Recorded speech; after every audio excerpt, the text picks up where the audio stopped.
પરમ કૃપાળુ તો તમે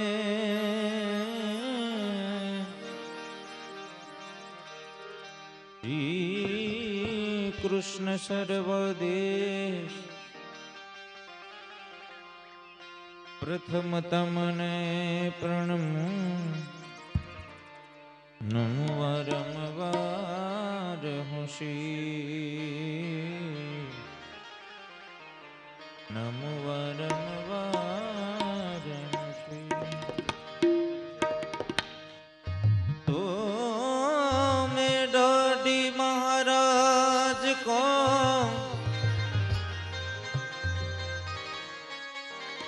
અને હાજર હુકમ હજૂર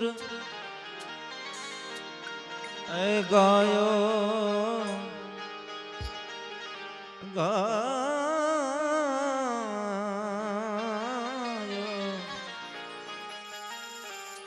गायो जस गोविंद को मैंने पायो धन भरपूर जी जी जी जी जी जी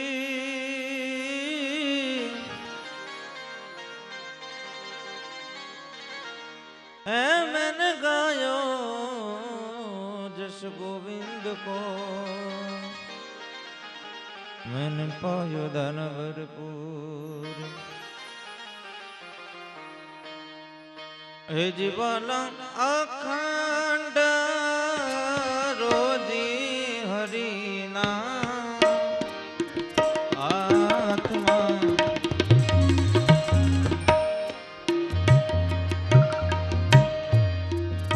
हे जीवाला अखंड रोजी हरिना आत्मा वालो मारो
हे जीवाला जड़न स्थળ बेवो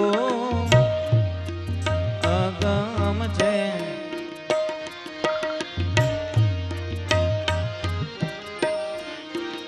हे जीवाला जड़न स्थળ बेवो अगम छे काया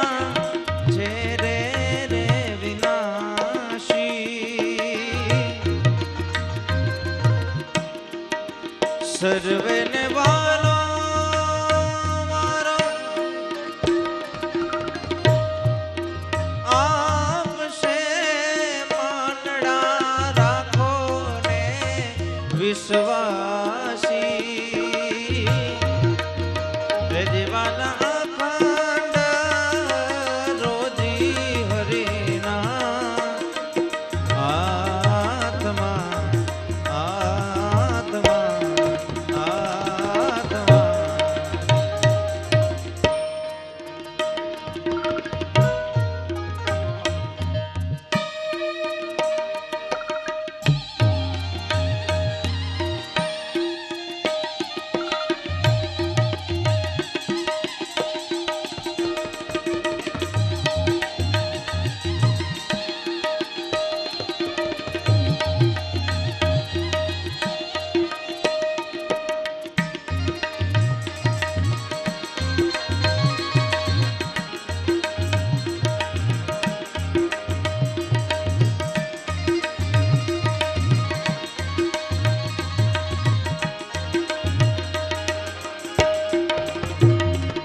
ઉદરે વસા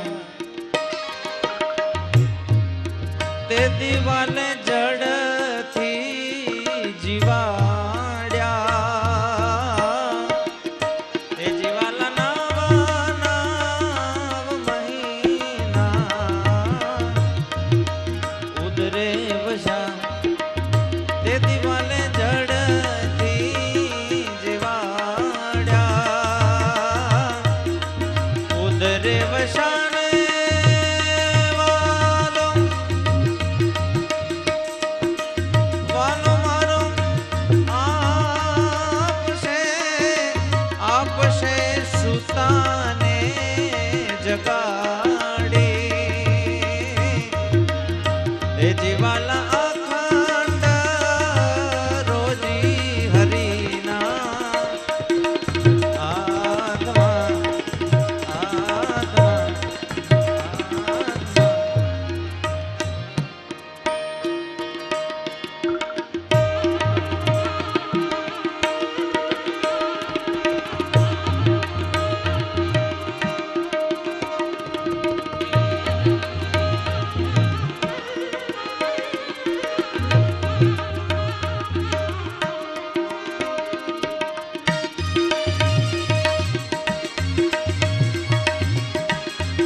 જીવાલા ગરુડે ચડીને ગોવિંદ આવજો આવજો અંતરયામી હે જીવાલા ગરુડે ચડીને ગોવિંદ આવજો આવજો અંતરયામી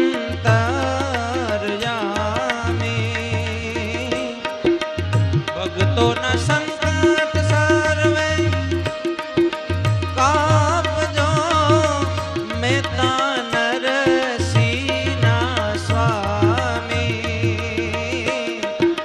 હે જીવાલા અખંડ રોજી હરિના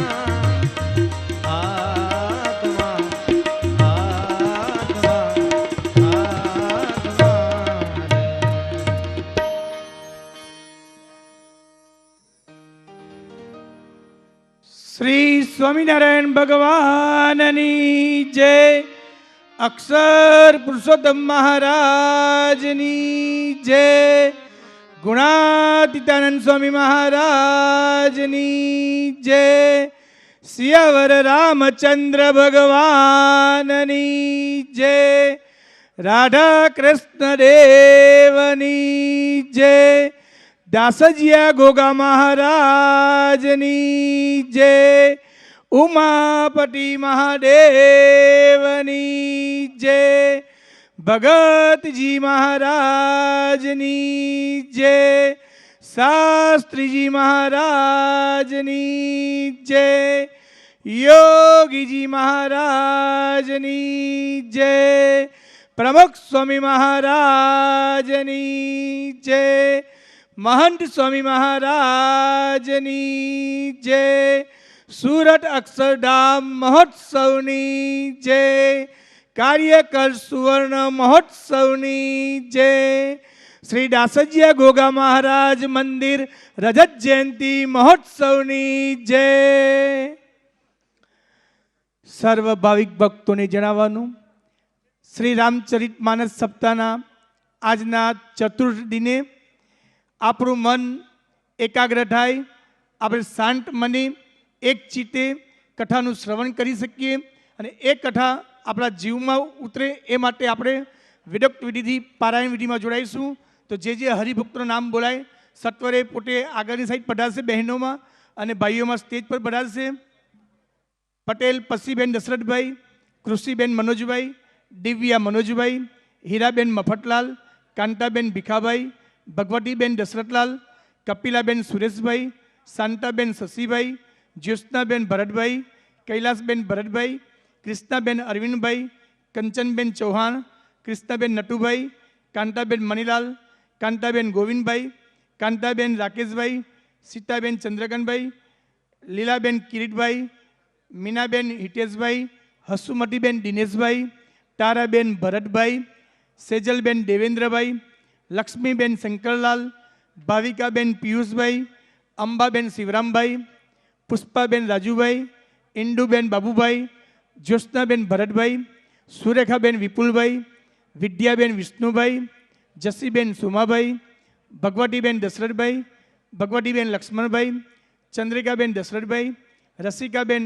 અશ્વિનભાઈ, નાથીબેન કાશીરામભાઈ, કુંવરબેન નારાયણભાઈ, નીતાબેન અનિલભાઈ, કાંતાબેન ઈશ્વરભાઈ, પસીબેન પ્રહલાદભાઈ, શાંતાબેન, કેક્ષાબેન, લીલાબેન, પરેશાબેન, તારાબેન, કૃષ્ણાબેન, નાથીબેન રમણભાઈ, શારદાબેન અશ્વિનભાઈ, કાંતાબેન અંબારામભાઈ, કંચનબેન શંકરભાઈ, કાંતાબેન મણિભાઈ. પટેલ ડાયાભાઈ મફતલાલ લિહોડિયા, ભરતભાઈ શંકરલાલ લિહોડિયા, અશોકભાઈ ભક્તિભાઈ બોરી, ભાવેશભાઈ જયંતિભાઈ લિહોડિયા, જયંતિભાઈ હીરાલાલ લિહોડિયા, પ્રવીણભાઈ માધવલાલ ગોગજી, રાજુભાઈ કાંતિભાઈ લિહોડિયા, જયંતિભાઈ શંકરભાઈ લિહોડિયા, મહેન્દ્રભાઈ અમરતભાઈ બોડી, પ્રવીણભાઈ માધવલાલ ગોગજી, નીતિનભાઈ લક્ષ્મણભાઈ ફોગ, ભાવેશભાઈ લક્ષ્મણભાઈ ફોગ, ભરતભાઈ પ્રહલાદભાઈ લિહોડિયા, રામાભાઈ હરગોનભાઈ ભુણાવવાળા, કીર્તિભાઈ કેશવલાલ ઊંઝાવાળા, જસવંતભાઈ ગણેશભાઈ ઓટિયા, હરેશભાઈ મફતલાલ ખરસુ, દિનેશભાઈ ઈશ્વરલાલ, રમણભાઈ ઈશ્વરલાલ ખરસુ, જયંતિભાઈ રઘુભાઈ સદરાસનિયા, વિનોદભાઈ કરશનભાઈ લિહોડિયા, ઘનશ્યામભાઈ કાંતિલાલ લિહોડિયા, બ્રિજેશભાઈ નારાયણભાઈ લિહોડિયા, કાંતિભાઈ નરસિંહભાઈ સાવદ્રા રાજપુર, પિન્ટુભાઈ મફતલાલ બોરી, જેનિલભાઈ બોરી, વરજભાઈ બોરી, ધમુભાઈ બોરી, નટુભાઈ નરસિંહભાઈ રાજપુરવાળા, હિતેશભાઈ નટુભાઈ રાજપુરવાળા, સુરેશભાઈ ગોપાલભાઈ ઓટિયા, હરેશભાઈ મફતલાલ ખરસુ, ફાલ્ગુનભાઈ દિનેશભાઈ ફોગ, દશરથભાઈ ઊંઝાવાળા, જિજ્ઞેશભાઈ સુરેશભાઈ ગંગાપુરાવાળા, નટવરભાઈ હરગોનભાઈ સદરાસનિયા, શશિકાંતભાઈ દરજી, સોમાભાઈ રણછોડદાસ ઊંઝાવાળા. તમામે તમામ ભાવિક ભક્તોને નમ્ર વિનંતી, આપણે પારાયણ પૂજન વિધિ માટે સ્ટેજ પર પધારીશું.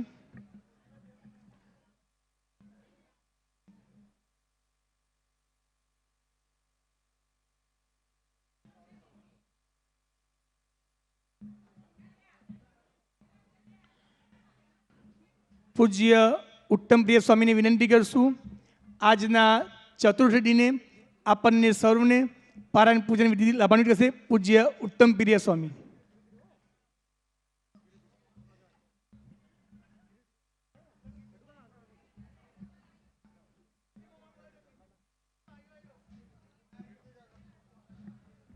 શ્રી સ્વામિનારાયણ ભગવાનની જય.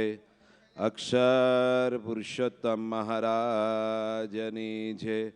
ગુણાતીતાનંદ સ્વામી મહારાજની જય. સિયાવર રામચંદ્ર ભગવાનની જય. ઉમાપતિ શંકર ભગવાનની જય. રાધા કૃષ્ણ ભગવાનની જય. દાસજ્ય ગોગા મહારાજની જય. ઉમિયા માત કી જય. પ્રમુખ સ્વામી મહારાજની જય.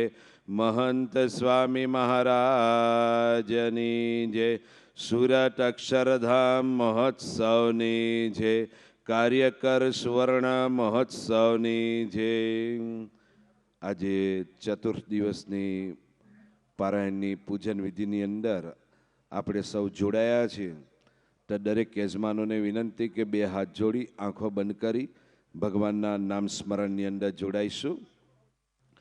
વંદે શ્રી પુરુષોત્તમં ચ પરમં ધામાક્ષરં જ્ઞાનદમ વંદે પ્રાગજીભક્તમેવ મનગા બ્રહ્મસ્વરૂપં મુદા વંદે યજ્ઞપુરુષદા સચરણં શ્રીયોગિરાજં તથા વંદે શ્રી પ્રમુખં મહંત ગુણીનાં મોક્ષાય ભક્ત્યા સદા. આચમનમ ડાબા હાથે ચમચી પકડી જમણા હાથની અંદર 3 ચમચી પાણી લઈને પી જઈશું અને ચોથી ચમચીએ આપણો એઠો હાથ ખાલી વાટકીની અંદર ધોઈ નાખીશું. ઓમ શ્રી સહજાનંદ સ્વામી મહારાજાય નમ નમઃ. ઓમ શ્રી અક્ષર પુરુષોત્તમ મહારાજાય નમ નમઃ. ઓમ શ્રી ગુણાતીતાનંદ સ્વામી મહારાજાય નમ નમઃ. ઓમ શ્રી પ્રમુખ સ્વામી મહારાજાય નમ નમઃ. ઓમ શ્રી મહંત સ્વામી મહારાજાય નમો નમઃ. જમણા હાથ ડાબા હાથે ચમચી લઈ અને જમણા હાથની અંદર 3 ચમચી પાણી લઈને પી જઈશું અને ચોથી ચમચીએ આપણો એઠો હાથ ખાલી વાટકીની અંદર ધોઈ નાખીશું. અથ શાંતિપાથ. અત્ર તત્ર સર્વત્ર શાંતિ થાય, સમગ્ર વિશ્વની અંદર શાંતિ થાય, આપણા ઉત્તર ગુજરાતની અંદર શાંતિ થાય, આપણા દાસજ ગામની અંદર શાંતિ થાય, આપણા દરેક ઘરની અંદર, દરેકના કુટુંબની અંદર, દરેકના અંતરાત્માની અંદર શાંતિ થાય. એના માટે વેદોક્ત મંત્રો દ્વારા આપણે સૌ શાંતિ પાઠની અંદર જોડાઈશું. તો બે હાથ જોડી આંખો બંધ કરી ભગવાનના નામ સ્મરણની અંદર જોડાઈશું. અથ શાંતિ પાઠ. હરિ ઓમ દ્યૌઃ શાંતિરંતરિક્ષગો શાંતિ પૃથ્વી શાંતિરાપઃ શાંતિરોષધયઃ શાંતિ વનસ્પતયઃ શાંતિર્વિશ્વે દેવાઃ શાંતિબ્રહ્મ શાંતિ સર્વંગો શાંતિ શાંતિરેવ શાંતિ સામા શાંતિરેધ્યે જતો યતઃ સમીહસે તતો નો અભયં કુરુ સન્નઃ કુરુ પ્રજાભ્યો ભયન્નઃ પશુભ્યઃ વિશ્વાનિ દેવ સવિતર્દુરિતા નિપરાસુઆ જડ્વરંતન્ન આસુઆ. ઓમ શાંતિ શાંતિ શાંતિ સુશાંતિર્ભવતુ સર્વારિષ્ટ શાંતિર્ભવતુ. સ્વસ્તિ વાચનમ. પૂજ્ય નિત્યેશ્વર સ્વામી દરેક યજમાનના કપાળની અંદર પ્રસાદીનું કુમકુમ અને ચોખા ચોડી ચાંદલા કરશે. સ્વસ્તિ વાચનમ. હરિ ઓમ.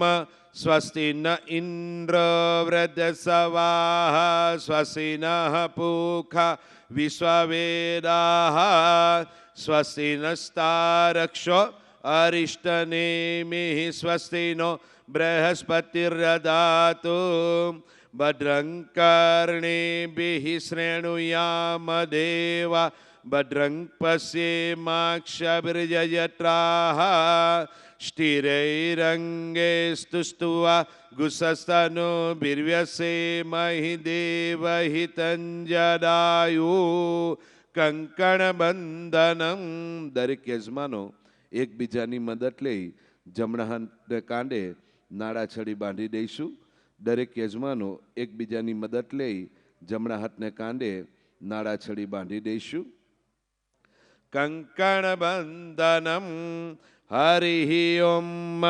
જડાભગ્નંદાક્ષાયણા હિરણ્યગો શતાનિકાય સુમનસ્યમાનાઃ તન્મ આભગ્નામિ સતસારદાય યુક્માંજરદ્રસી જથા સમા યેન બદ્ધ બલિરાજા દાનવિન્દ્ર મહાબલમ તેન રક્ષામિ રક્ષેમાચલમાચલ સર્વકર્મફલાવ્યાપ્તે કંકણમ સૂત્ર નિર્મિતમ હસ્તે ભગ્નામિ સુભગ ત્વં ચેવ સરદામ સતામ ત્વં ચેવ સરદામ સતામ પ્રધાન સંકલ્પ હસ્તે જલમાદાય જમણા હાથની અંદર પાણી ભરેલી ચમચી પકડી રાખીશું. જમણા હાથની અંદર પાણી ભરેલી ચમચી પકડી રાખીશું.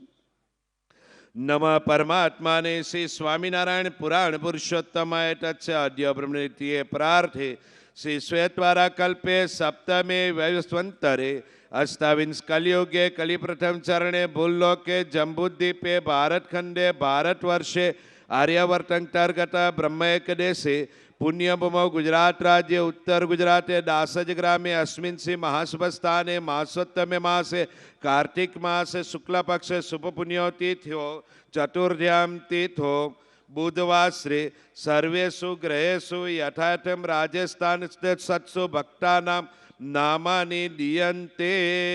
દરેક યજમાનો પોતપોતાનું નામ મનોમન બોલી લેશે. દરેક યજમાનો પોતપોતાનું નામ મનોમન બોલી લેશે. અત્ર ઉપસ્થામ ચ અનુપસ્થામ ચ સર્વેષામ સત્સંગેનામ સાધુનામ પાર્ષદાનામ સમસ્ત ગુણાતીન મંડળ ભક્તાનામ મમ તથા ચ આત્મનઃ વેદોક્તા પુરાણોક્તા પુણ્યફળ પ્રાપ્તિ અર્થમ કાયિક વાચિક માનસિક કર્મદોષ પરિહાર અર્થમ આધ્યાત્મિક આદિ ભૌતિક આદિ દૈવિક ત્રિવિધ તાપ ઉપશમનાર્થમ લોકે સભાયામ રાજદ્વારે ધર્મક્ષેત્રે કૃષિક્ષેત્રે વ્યાપાર ક્ષેત્રે ઉદ્યોગ ક્ષેત્રે અભ્યાસ ક્ષેત્રે સ્વે સ્વે કર્મણિ યશ વિજય લાભ ધન ધાન્ય આદિ પ્રાપ્તિ અર્થમ શરીરે ગૃહે વા દોષ રોગ ક્લેશ ભય ઉચ્ચાત વ્યાધિ આદિ વિનાશાર્થમ દશવિધિ લક્ષ્મીફળ પ્રાપ્તિ અર્થમ યથા જ્ઞાને યથા મિલોપચાર દ્રવ્યૈ ધ્યાનવાહનાદિ 1600 ઉપચારે અન્ય ઉપચારેશ્ય પ્રગટ ગોરે શ્રી મહંસાઈ મહારાજાનામ પ્રસન્નતા પ્રાપ્તિ નિમિત્તે તથા ચ સર્વેષામ હરિભક્તાનામ શુભ સંકલ્પ સિદ્ધિ નિમિત્તે તથા ચ સર્વેષામ હરિભક્તાનામ અંતર શાંતિ નિમિત્તે તથા ચ સર્વેષામ હરિભક્તાનામ ગૃહ શાંતિ નિમિત્તે તથા ચ સપ્ત દિવસ પારાયણ પૂજન વિધિ નિમિત્તે અહમ પૂજામ કરીશ્યે. પાણી મૂકી દઈશું અને ચમચીની અંદર દિવેટ મૂકી અને પ્રગટાઈ દઈશું. આપણે બધા આરતીની અંદર જોડાઈશું અને મુખ્ય આરતી ઉતારવા માટે આપણી પારાયણના મુખ્ય યજમાન પરમ ભગવદ્ય ધીરુભાઈ અને સ્મિતભાઈ એ બંને બાપ દીકરા અહીંયા આગળ પધારશે અને પૂજ્ય નિત્ય સેવા સ્વામી અહીંયા આગળ મુખ્ય આરતી ઉતારવા માટે આવશે અને એમની સાથે સારંગપુરથી પધારેલા પૂજ્ય સંતો પણ આરતીની અંદર જોડાશે. તો આપણે બધા આરતીની અંદર જોડાઈશું.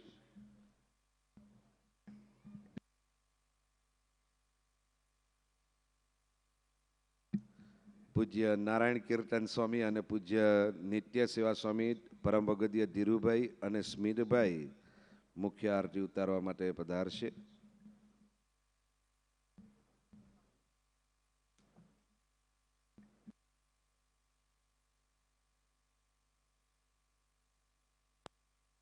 શ્રી સ્વામિનારાયણ ભગવાનની જય.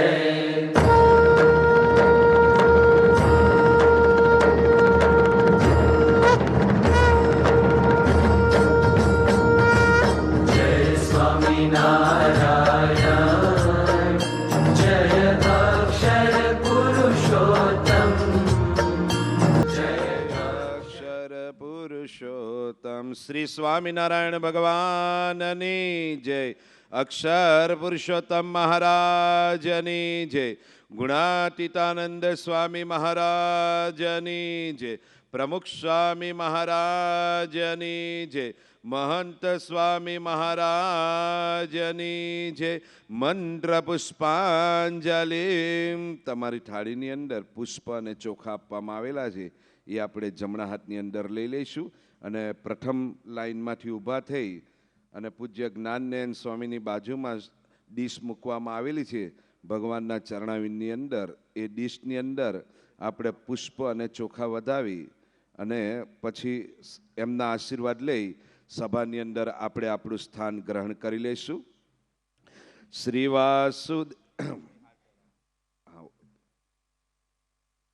પ્રથમ ધીરુભાઈ અને સ્મિતભાઈ પૂજ્ય જ્ઞાનનયન સ્વામીનો હાર પહેરાવી અને પારાયણના ચતુર્થ દિવસે શુભ શરૂઆતની અંદર એમનું સ્વાગત કરી રહ્યા છે.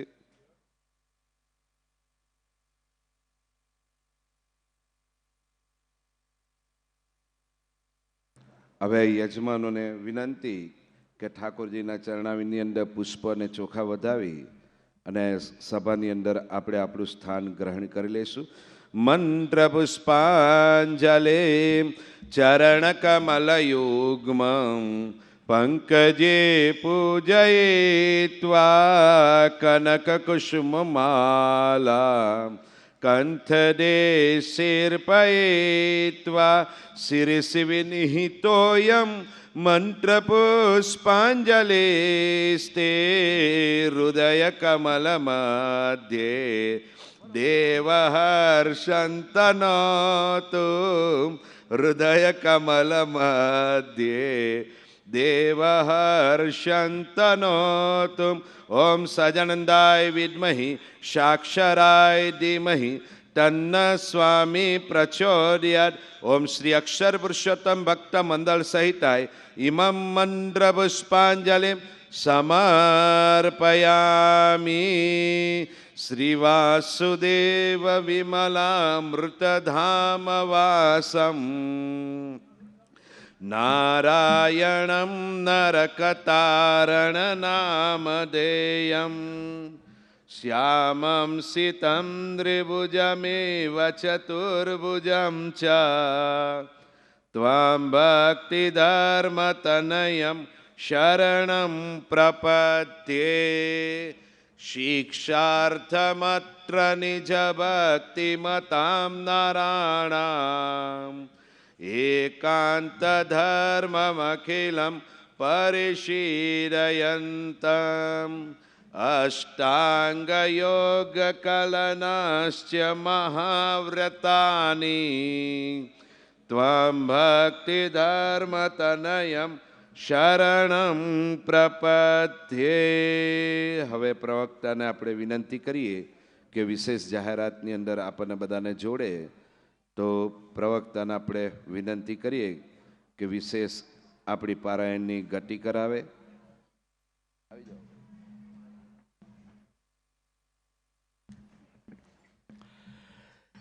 સર્વપ્રથમ દરેક ભાવિક ભક્તોને ખાસ નમ્ર વિનંતી, મહિલા હરિભક્તોને પણ ખાસ વિનંતી, અવાજ કરીશું નહીં. આપણા મોબાઈલ ફોન આપણે સૌ વાઇબ્રેટ મોડમાં મૂકી દઈશું, જેથી કરી આપણું મન એકાગ્રચિત્તે કથા શ્રવણ કરતું હોય ત્યારે કંઈ આપણે ડિસ્ટર્બ થઈએ નહીં. આપણે સૌ જાણીએ છીએ રોજ સવારે આ શરીર કહેતા કે તનની શુદ્ધિ માટે સાબુ શેમ્પૂનો ઉપયોગ કરીએ છીએ. સાબુ શેમ્પૂ દ્વારા તન તો શુદ્ધ થાય છે, પરંતુ મન શુદ્ધ કરવું હોય તો મન શુદ્ધ કેવી રીતે કરી શકીએ? તો મનની શુદ્ધિનું સાધન શ્રી હરિલીલામૃત ગ્રંથ ખૂબ જ સુપેરું આપણને બતાવે છે. શરીરનો મેલ જાય જલથી, હરિકથાથી મન શુદ્ધ થાય. હરિકથા સુને નહીં જે કાન, તેને હરિનું ન થાય જ્ઞાન. જે કાન હરિનું જ્ઞાન કથા સાંભળતા નથી એને ક્યારેય જીવનમાં ભગવાનનું કહેતા કે હરિનું જ્ઞાન થતું હોતું નથી. આપણે સૌ છેલ્લા 3 દિવસથી શ્રી હરિલીલામૃત શ્રી રામચરિત માનસ સપ્તાહ એનું કથા શ્રવણ ખૂબ જ સુંદર સાંભળી રહ્યા છીએ. આવો આજના ચતુર્થ દિને પૂજ્ય જ્ઞાનનયન સ્વામીને વિનંતી કરીએ, એમની વિદ્વતાભરી શૈલીમાં આપણને સૌને એવી જ્ઞાન ગંગા વહાવે કે આપણું શરીર મન એકદમ અતિ પવિત્ર શુદ્ધ થાય અને ભગવાનમય બની જઈએ. પૂજ્ય જ્ઞાનનયન સ્વામી. પરમ सकलार्तिनाशं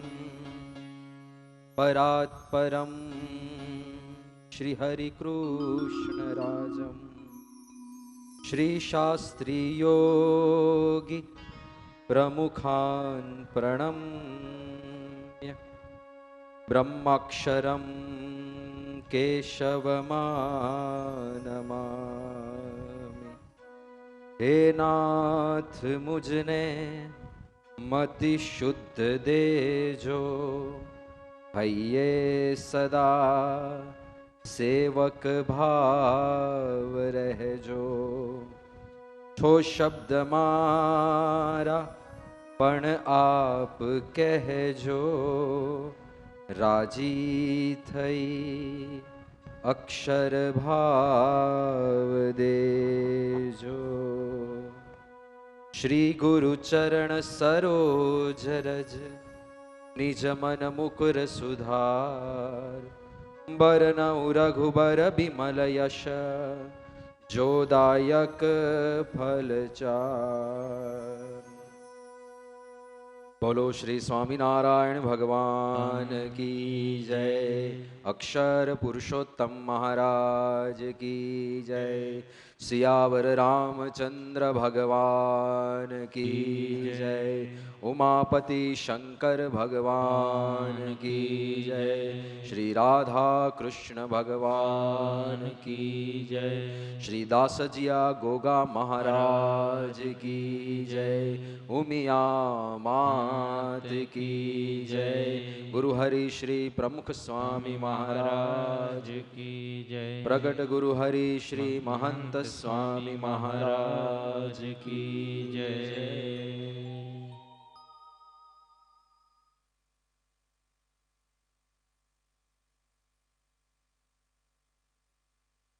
આજે વિશેષાતિથિ તરીકે સુરતથી MLA શ્રી મનુભાઈ પટેલ પણ આપણી વચ્ચે ઉપસ્થિત છે. તો આપણે સૌ તેમનું ભાવપૂર્વક સ્વાગત કરીએ છીએ. ગઈકાલના કથા પ્રસંગમાં આપણે જોયું કે કૈકેયીની મતિ શુદ્ધ હતી. રામચંદ્ર ભગવાન અને ભરત વચ્ચે કોઈ ભેદ નહોતો એમના મનમાં, પણ એ ભેદભાવ ઉત્પન્ન કરવામાં આવ્યો. અને શેના આધારે થયો? કુસંગ. કોન કુસંગતિ પાઈ નસાઈ, રહી ન નીચ મતે ચતુરાઈ. એવો કુસંગ આપણી ચતુરાઈને હરી લે છે. અને એટલા માટે જ મહંત સ્વામીજી મહારાજે જે સત્સંગ દીક્ષા ગ્રંથની ભેટ આપી છે, એમાં ઘણા બધા શ્લોકો કોનો સંગ કરવો અને કોનો સંગ ન કરવો એના ઉપર લખેલા છે. એવા માણસ સાથે ના રહેવું, જે પોતે વ્યભિચારી હોય એવા માણસ સાથે ના રહેવું. લફરાબાદ જેને આપણે દેશી ભાષામાં કહીએ. કારણ કે એની સાથે રહેશો તો તમને પણ એવા જ વિચાર આવશે કે હું પણ જ્યાં ત્યાં સંબંધ બાંધું. જે માણસ વ્યસની હોય એની સાથે ના રહેવું. હવે ધંધો હોય કે પછી વ્યાવહારિક કામ હોય તો એવા સાથે રહેવું પણ પડે.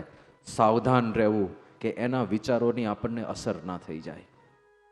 કારણ કે સર્કલનો બહુ મોટો પ્રભાવ હોય છે. જે તમારું મિત્ર વર્તુળ હોય એનો પ્રભાવ તમારા ઉપર પડવાના ચાન્સીસ બહુ વધી જાય છે. એ લોકો દારૂ સિગરેટ બીડી પીતા હોય તો તમને આગ્રહ કરવાના જ છે, અરે લે ને થોડું લે ને, થોડાકમાં શું ફરક પડી જવાનો છે. અને લગભગ શરૂઆત આ થોડામાંથી જ થાય છે. ઘણા બધા એવું માનતા હોય છે કે અમે ઓકેઝનલી લઈએ છીએ, પ્રસંગોપાત લઈએ છીએ, અમે બંધાણી નથી, બસ ક્યારેક ક્યારેક લઈએ છીએ.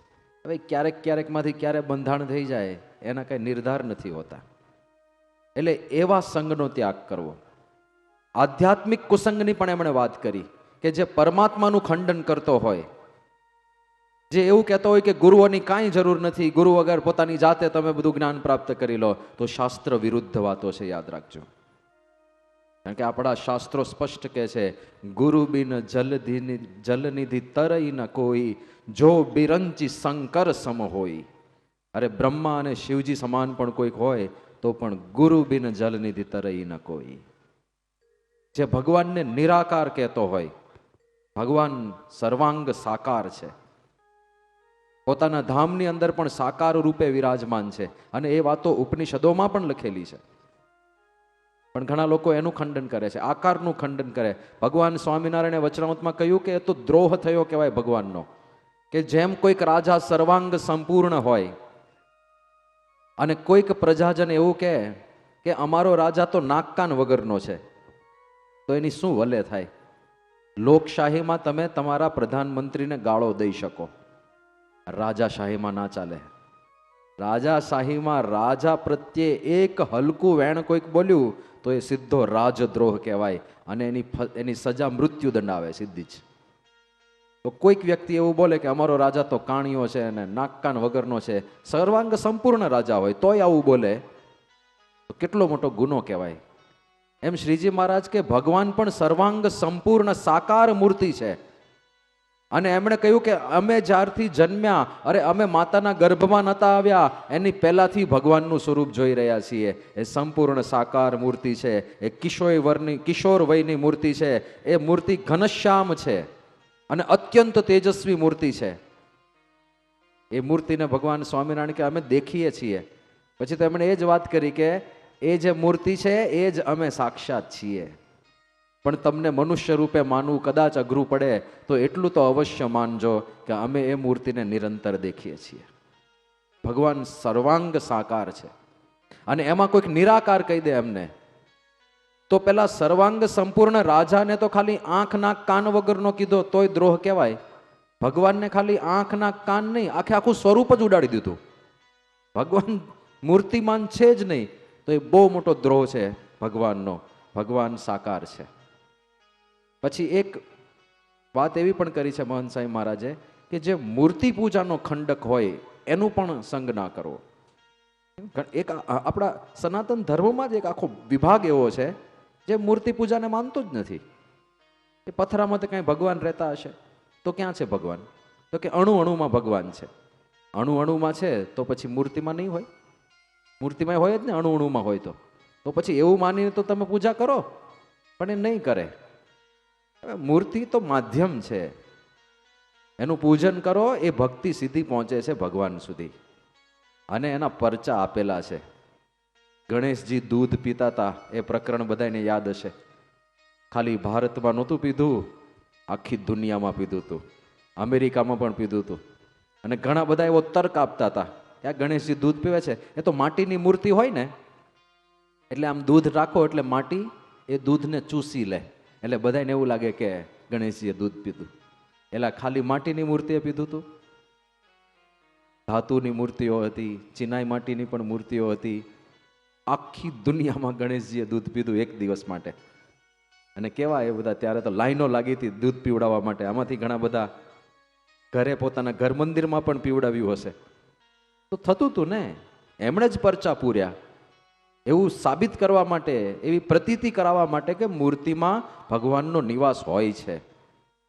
એટલે એવાનો પણ સંગ ના કરવો. સંગ કુસંગમાં બહુ ધ્યાન રાખવાનું છે. અહીંયા કઈ કઈને કુસંગની જ અસર થઈ છે અને એવી મતિ ભમી ગઈ. પૂછે છે કે કેવી રીતે હું ભરત રાજા બને એવું કરું, મને કઈ ઉપાય બતાવો. અને મંથરાને બધું યાદ હતું. આવા લોકો બધું જ યાદ રાખતા હોય. ત્યારે કઈ વસ્તુનો ઉપયોગ કરવો એને ખબર હોય. આખી હિસ્ટ્રી તમારી નોંધી રાખતા હોય. એ કે યાદ કરો તમે દશરથ રાજાએ તમને 2 વરદાન આપ્યા હતા અને એ વખતે તમે કહ્યું હતું કે હમણાં મારે વરદાન નથી જોઈતા, હું ભવિષ્યની અંદર વરદાન માગી લઈશ. બન્યું હતું એવું કે કોઈ યુદ્ધની અંદર દશરથ રાજાના રથની અંદર કંઈક સમસ્યા સર્જાય. 2 પ્રકારના ઉલ્લેખ મળે છે. એક ઉલ્લેખ એવો મળે છે કે દશરથ રાજાના રથનું પૈડું બહાર નીકળી જવાની તૈયારીમાં હતું અને એ વખતે કૈકેયીએ પોતાની 2 આંગળી ત્યાં આગળ રાખી દીધી જેથી રથનું પૈડું બહાર ના નીકળી જાય. બીજો ઉલ્લેખ એવો મળે છે કે બધા બાણ ચાલતા હોય યુદ્ધમાં, એમાં દશરથ રાજાનો જે સારથી હતો એ સારથીને બાણ વાગ્યું અને સારથીનું મૃત્યુ થઈ ગયું. હવે સારથી વગર તો રથ સ્થિર થઈ જાય અને રથ જો સ્થિર થઈ ગયો તો દુશ્મનો માટે દશરથ રાજા ઈઝી ટાર્ગેટ થઈ જાય. રથ સતત હલતો હોય ને એને લીધે બાણાવાળી બાણ ના મારી શકે, ટાર્ગેટ મૂવ થતું હોય એટલે. પણ હવે સારથી મરી ગયો તો આરામથી દશરથને મારી શકાય.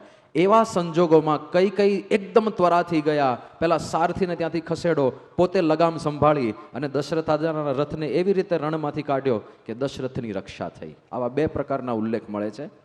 એમાં સારથી વાળો ઉલ્લેખ આપણને વધારે યોગ્ય લાગે છે, વ્યક્તિગત માન્યતા છે. કારણ કે પેલું પૈડામાં 2 આંગળી રાખીને કઈ બધે ભેગા ફરે એ પ્રેક્ટિકલ એટલું બધું નથી લાગતું. પણ એ વખતે રાજા દશરથ કૈકેયી ઉપર બહુ રાજી થઈ ગયા અને એવું કીધું કે તું 2 વરદાન માગી લે. અને દશરથ કહે છે, કૈકેયી કહે છે કે હમણાં મારે કોઈ વરદાનની જરૂર નથી, હું ભવિષ્યમાં જ્યારે અનુકૂળ સમય આવે ત્યારે માંગીશ. અને આવું કહીને એ વસ્તુ દશરથ પણ વિસરી ગયા છે, કૈકેયીને પોતાને ભૂલાઈ ગઈ છે, પણ મંથરા ભૂલી નથી. કારણ કે આ લોકોનો તો ધંધો જ આ છે ને કે કઈ વસ્તુનો દુરુપયોગ કરવો. મંથરા નથી ભૂલી, એણે યાદ કરાવ્યું કૈકેયીને કે યાદ કરો તમારે રાજા પાસે 2 વરદાન માગવાના છે. તો શું માગવું? રામચંદ્રજીને 14 વર્ષનો વનવાસ થાય એવું માંગો અને ભરતને ગાદી મળે એવું માંગો. અને કેવી રીતે માગવું એ પણ બધું શીખવાડ્યું મંથરાએ કે તમે રિસાઈ જજો અને જ્યાં સુધી રાજા તમને વચન ના આપે ત્યાં સુધી આ વચનની આ વરદાનની વાત નહીં કરતા એમને. એકવાર રાજા પ્રતિજ્ઞા કરે કે તું જે માગીશ હું આપીશ, પછી જ વાતનું ઉદ્ઘાટન કરજો. વાલ્મીકી રામાયણમાં બહુ ડિટેલમાં આ બધું લખ્યું છે. અને કઈ જે રીતે એમને પઢાવવામાં આવ્યા હતા એ રીતે કોપ ભુવનની અંદર જતા રહ્યા. કોપ ભવન મહેલનો એક એવો ભાગ જ્યાં રાણીઓ રીસાય ને ત્યારે ત્યાં જતા રહેવાનું. કેવી જાહો જલાલી છે, રીસાવા માટે સ્પેશિયલ રૂમ, રીસામણા રૂમ. તો કઈ કોપ ભુવનમાં જતા રહ્યા. આ બાજુ રાજા દશરથને સમાચાર મળ્યા કે કઈ રીસાણા છે. આ દશરથ રાજાને થયું કે આટલો સુંદર આવો મંગલ પ્રસંગ ઘર આંગણે છે. રામચંદ્રજી કાલે રાજા યુવરાજ બનવાના છે, એમનો રાજ્યાભિષેક થવાનો છે અને એવા સમયે જ આ રીસાયા. પણ નોર્મલી એવું જ હોય કંઈક સારો પ્રસંગ હોય ને ત્યારે જ કોઈક કુટુંબીજનો રીસાતા હોય. પછી રીસામણા મનામણા ચાલે, પછી કંઈક સમાધાનની વાતો ચાલે. ચાલો આ લગ્ન પ્રસંગ છે તો એટલા પૂરતા માની જાઓ, એટલા પૂરતા આવી જાઓ, જમવા આવો, બધાને મળવા આવો.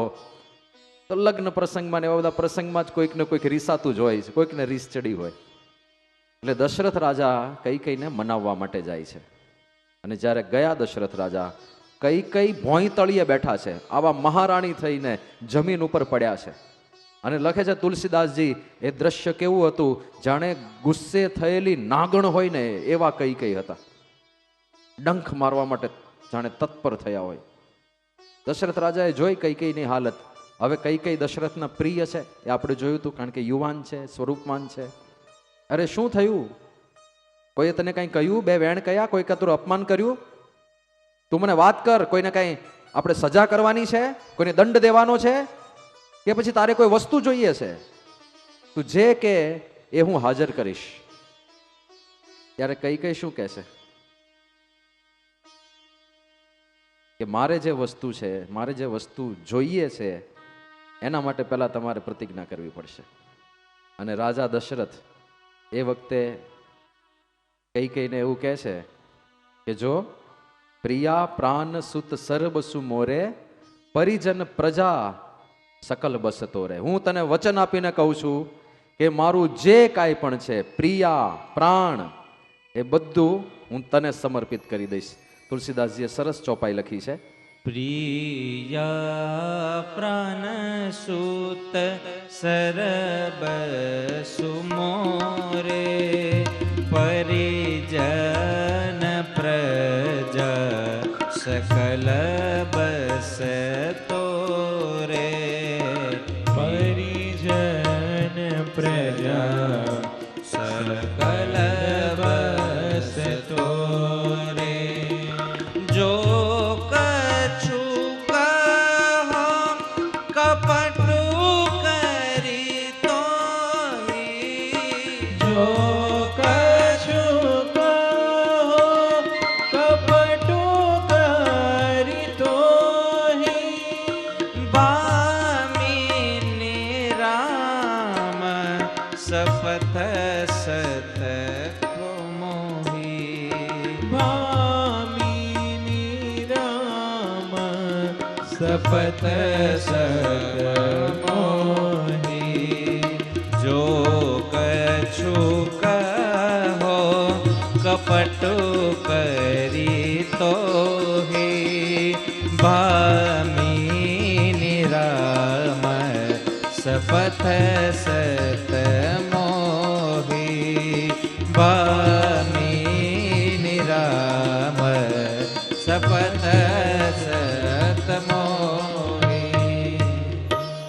દશરથ રાજાને સપનામાં પણ અણસાર નહોતો કે આ જે વચન એ આપી રહ્યા છે આગળ જતા કેટલું દુષ્કર સાબિત થવાનું છે.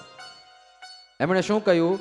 પ્રિયા, પ્રાણ, સુત, સર્વસ્વ બધું તને વશ છે. અરે પરિજન પ્રજા સકલ બસતો રે, તારે જે માંગવું એ માગી લે. તું કહેતો હોવ એ રાણીને, તું જે કે રાણીને હું છોડવા તૈયાર છું. તું કે એ પુત્રને હું છોડવા તૈયાર છું. પ્રિયા, સુત, પ્રાણ, તું કહેતી હોય તો મારા પ્રાણ હું તારા સેવામાં પાથરી દઉં. આવું દશરથ રાજા બોલે છે. એમને ખબર નહોતી ખરેખર આવું જ કંઈક માગવાના છે.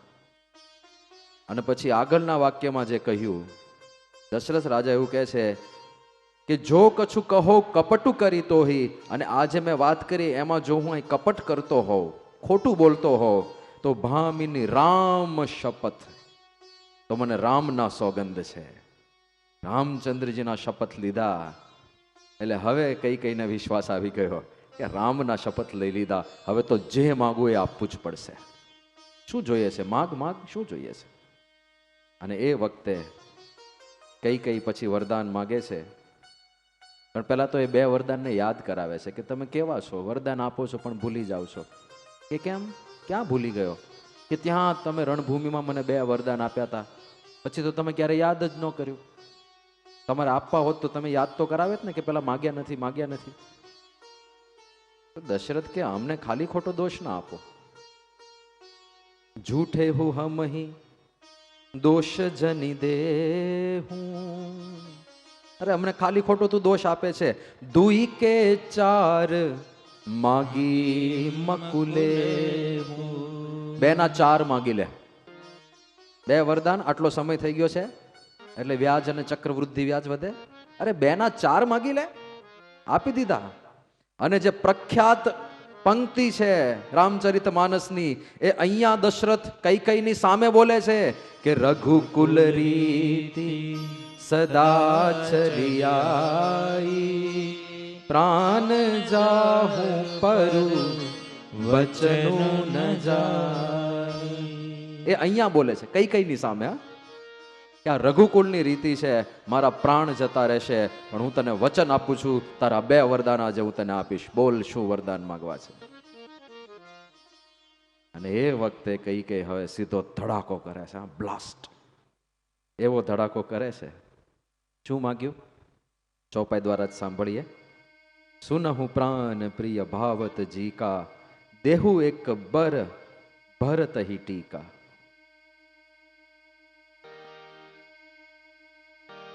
सुनहु प्राण प्रिय भावत जीका, देहु एक बर भरत ही टीका.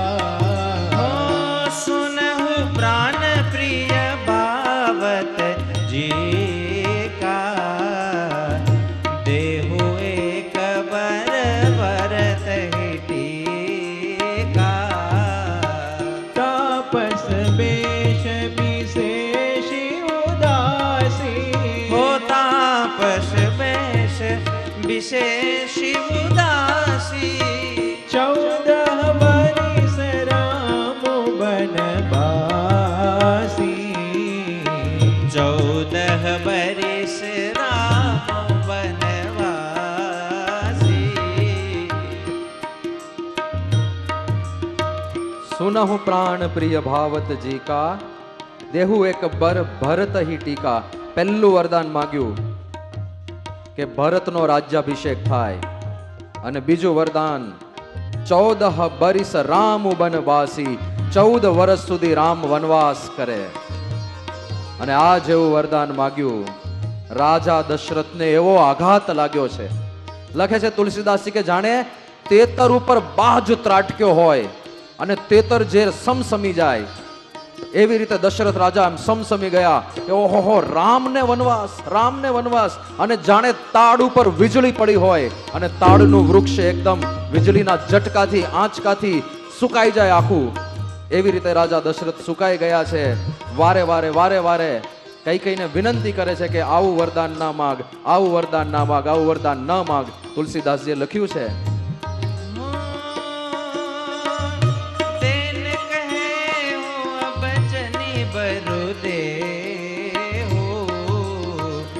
તજહુ સત્ય જગ અપજસુ લેહુ દેન કહેવું અબજની બરુ દેહુ તજહુ સત્ય જગ અપજસુ લેહુ સત્ય સરાહી કહેવું બરુ દેના સત્ય સરાહી કહેવું બરુ દેના જાને હું લેઈ માગી જબેના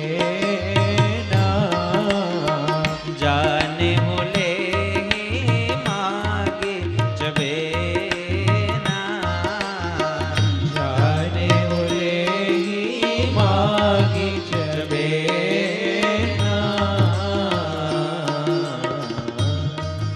કઈ દશરથ રાજાને એકદમ કઠોર વાણીમાં કહે છે કે હવે આવી ગયા ને તમે, તમારી લિમિટ, તમારું લેવલ દેખાઈ ગયું ને તમને.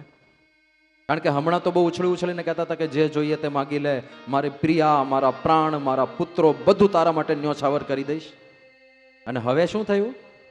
કૌશલ્યા તમને વધારે વાલી છે, બરાબર ને? રામચંદ્રજી તમને વધારે વાલા છે, એ અહીંયા પ્રતીત થઈ જાય છે. તમે સમદ્રષ્ટા નથી. અને હમણે તો કહેતા હતા દેન કહેવું અબ જની બરી દેવું, જે માગવું હોય ત્યાં માગી લેવું બોલ્યા, અને હવે ફરી ગયા. હવે વરદાન તમારે નથી આવું. તો પછી રાજા તજહુ સત્ય જગ અપજસુ લેહુ, તો પછી તમે સત્યનિષ્ઠ છો, સત્યવાદી છો, સત્યના માર્ગને અનુસરનારા છો. એ તમારી જે તમે છાપ ક્રિએટ કરી છે ને દુનિયામાં, એ છોડી દો અને અપયશ લઈ લો કે રઘુકુલની રીતિ ખોટી છે, પ્રાણ જાય અરુ બચન ન જાહી, એ રીતિ ખોટી છે. લઈ લો, અપયશના પાત્ર બની જાઓ. અને પછી કહે છે કે સત્ય સરાહી કહેવું બર દેના, અને જો સત્યનું પાલન કરવું હોય તો વરદાન આપી દો. અને તમને શું લાગતું હતું? તમને શું લાગતું હતું કે હું જ્યારે વરદાન માગીશ ત્યારે જાને હું લેહી માગી ચબે ના? તમને એમ કહું ચવાણું માગીશ, ચવાણું માગવા માટે આ બધું કર્યું હશે? મેં તો ભરતને રાજા બને અને રામને 14 વર્ષ વનવાસ થાય એ જ વરદાન માગ્યું છે. જો તમારી સામર્થ્ય હોય તો આપો, નહીં તો આખી દુનિયાની અંદર તમારો અપયશ થશે, અપકીર્તિ થશે, એ સ્વીકારી લો. રાજા દશરથ વિવશ છે, શું કરે બિચારા. ત્યાં આગળ લખ્યું છે તુલસીદાસજીએ, બેભાન થઈ ગયા દશરથ રાજા. ખાલી આ સાંભળીને બેભાન થઈ ગયા. આની આગળ પણ આપણે જોયું હતું, જ્યારે વિશ્વામિત્ર આવ્યા અને વિશ્વામિત્રએ વાત કરી કે મારે રામચંદ્રજી અને લક્ષ્મણને જંગલમાં લઈ જવા છે, મારીચ અને સુબાહુ નામના રાક્ષસોને મારવા માટે, ત્યારે પણ દશરથ બેભાન થઈ ગયા હતા. આ એક એવા પિતા છે જે પોતાના પુત્રનો વિયોગ ખાલી સાંભળીને એના વિચાર માત્રથી બેભાન થઈ જાય છે. દશરથને એટલા પ્રાણ પ્રિય છે રઘુનાથજી. તો દશરથ તો બેભાન થઈને ઢળી પડ્યા. પાછા થોડી વાર થાય ભાનમાં આવે, કઈને વિનંતી કરે અને ગમે તેટલી વિનંતી કરે છે, પણ છતાંય કઈ ટસના મસ નથી થતા. થોડો પણ એમ પરિવર્તન એમની અંદર આવતું નથી. અને એ વખતે કઈ એવું પણ કહે છે કે રાજા સાહેબ, તમે એક કામ કરો, તમે બહાર જઈને એવી જાહેરાત કરી દો કે હું વચનદ્રોહી છું, હું મારું વચન પાળતો નથી. અને ખરેખર જો તમે સત્યના માર્ગને અનુસરનારા હો તો મને અત્યારે જ એવું વચન જોઈએ છે, કાલ પરમ દિવસ 6 મહિના પછી નહીં, કાલે સવારે જ રામચંદ્ર એ વનમાં જવા જોઈએ, કાલે સવારે જ. દશરથને વધારે ને વધારે આઘાત લાગતો જાય છે. એ થોડો તો સમય આપ મને, 1-2 દિવસ તો રામચંદ્ર સાથે વિતાવવા દે. નહીં, એ પણ નહીં. દશરથ રાજા વારે વારે પગમાં પડીને એક વિનંતી કરે છે કે દશરથ, કે ભરતને રાજ્ય આપ્યું, તારે તારા દીકરાને રાજા જ બનાવો છે ને, ચલો બનાવી દીધો ભરતને રાજા, એ મારું વચન છે પર્વત પ્રાય. પણ રામચંદ્રજીને વન શું કામ? એ એક વરદાન રહેવા દે, મારા રામને મારી નજર સામે રહેવા દે. બહુ અદ્ભુત એક ભજનની અંદર લખ્યું છે કે ભરતને અમે ગાદી આપી દઈશું, પણ રામને વન ના આપો, એટલી કૃપા કરો. કઈ તારો ભરતજી એ ભલે ને ગાદીએ આવે રે, વનનો દે મારા રામને રે.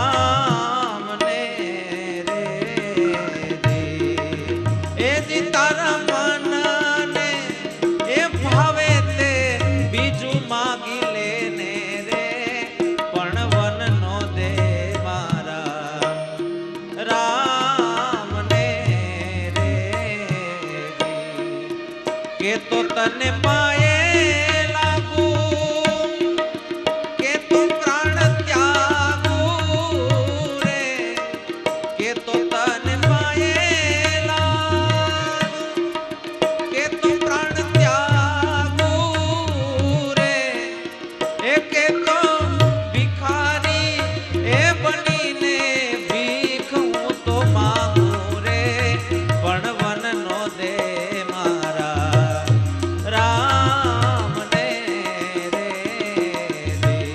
એ કઈ કઈ તારો ભરતજી એ ભલે ને ગાદીએ આવે રે, વન નો દે મારા રામને રે દે, રામને રે.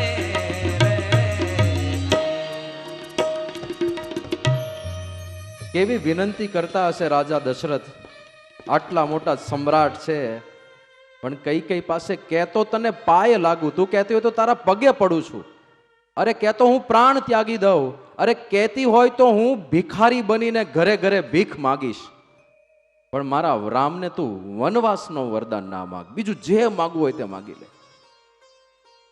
કઈ કઈ નિષ્ઠુર છે, અત્યંત જાણે પથ્થર ઊભો હોય એવી રીતે ઊભા છે.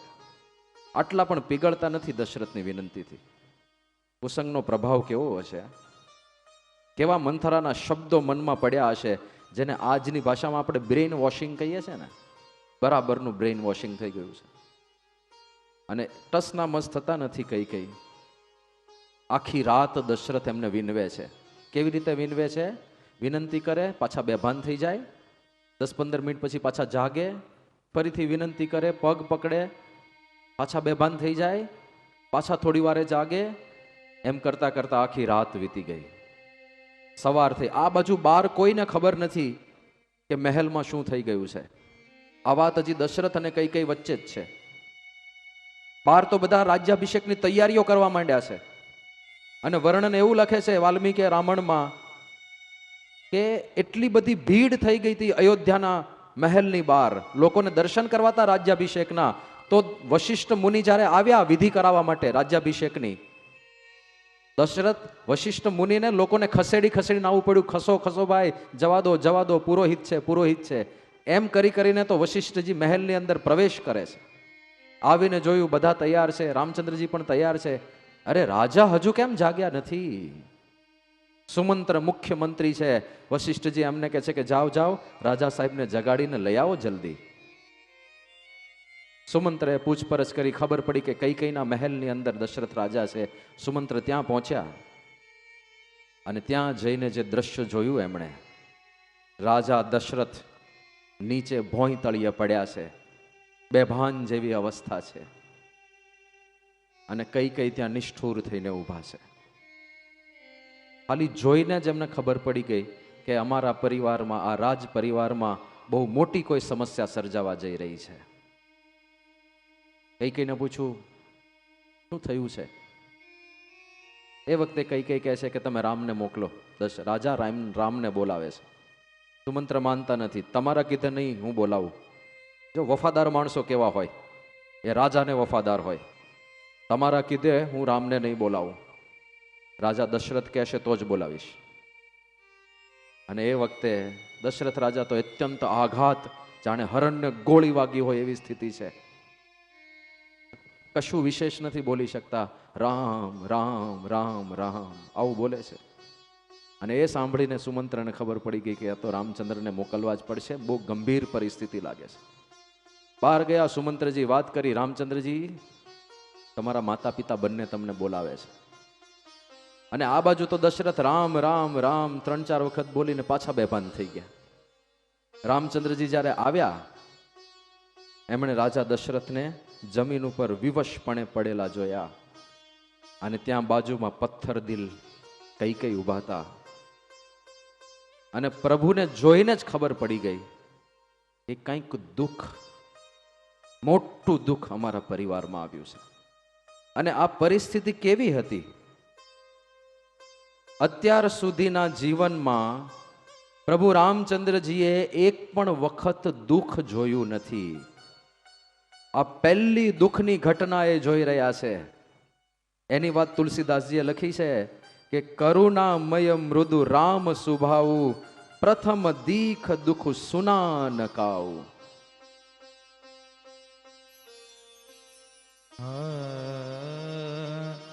કરુણામય મૃદુ રામ સુવાહુ પ્રથમ દીખ દુઃખો સુનાના કાવો.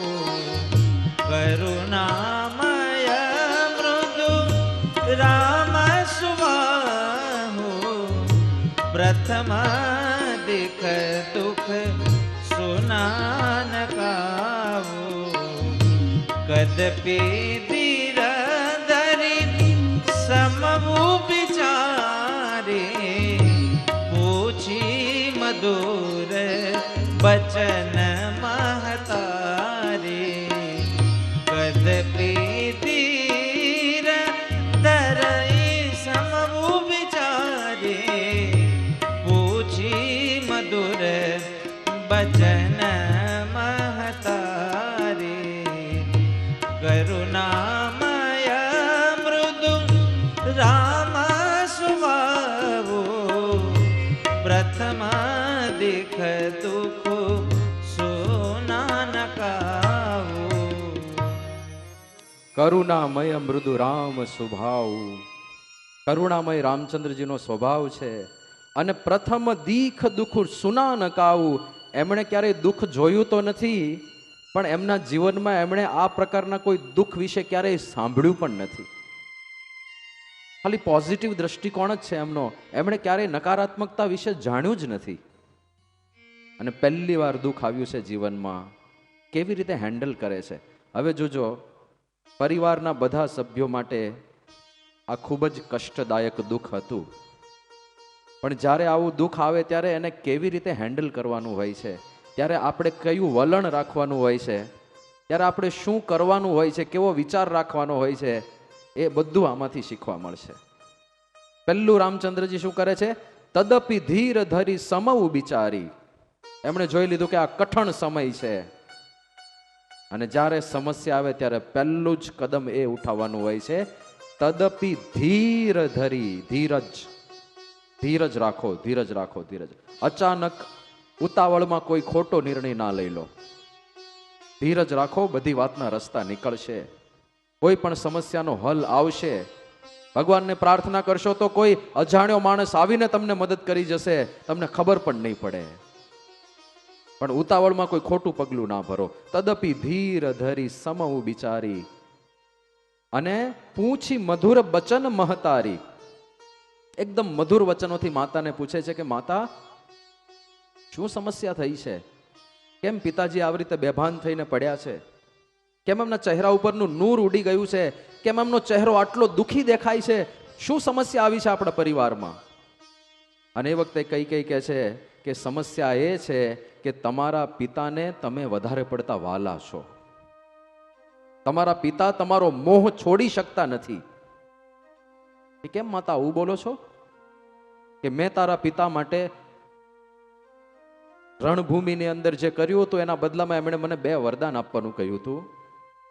એ 2 વરદાન મેં અત્યારે માગ્યા, પણ તારા પિતા આપવા માટે તૈયાર નથી. મોહ નથી છોડી શકતા તારો. કયા વરદાન માગ્યા માતા? પહેલું વરદાન એ માગ્યું કે ભરતને રાજ્ય મળે, એનું રાજ તિલક થાય, તમારું ના થાય.